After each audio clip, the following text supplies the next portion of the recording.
Nakakita na ba kayo ng uling na papel? So ayan guys, tuturuan tayo ng aming mga kapulisan dito sa Taguig.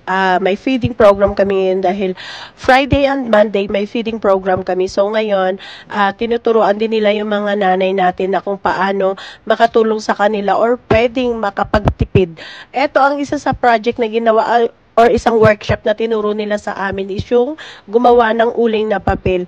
Alam mo, pwede pala yun, yung uling na papel, yung papel na mga bond paper or mga papel ng bata na hindi na nagagamit. Hindi lang pwede yung carton or yung may mga plastic na papel, hindi po pwede. Pero yung mga papel na mga bond paper na mga nagamit ng mga anak natin, pwede pala siya gawing uling. So ayan, ibababad mo lang siya sa tubig and punit-punitin mo lang siya ng maliliit para mas madaling ma-absorb ng tubig yung papel. So ayan, kung nakikita nyo, nilagay ng ating pulis yung ang mga papel doon sa tubig sa ating balde para lumambot yung papel. Pag malambot na yung papel, tsaka natin siya bibilog-bilogin na parang uling. Maliliit lang guys para mas madaling matuyo.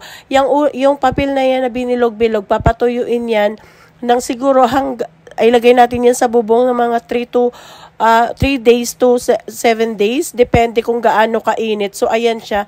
Matigas na siya. Yan yung mga sample na nagawa na ng ating mga kapulisan. So, ayan, napakagandang proyekto to. Pwede siyang pagkakitaan, pwedeng makatipid. So, dahil bida-bida ako, nag-try din akong magpiga.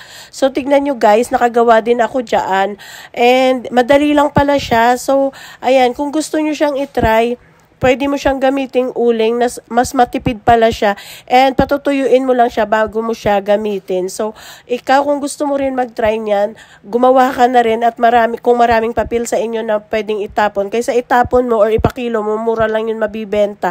So, ito na lang ang gagawin natin sa mga papel natin para mapakinabangan natin at makapagtipid tayo sa ating pagbili ng uling. Pwede siyang gamitin pang luto or pang ihaw.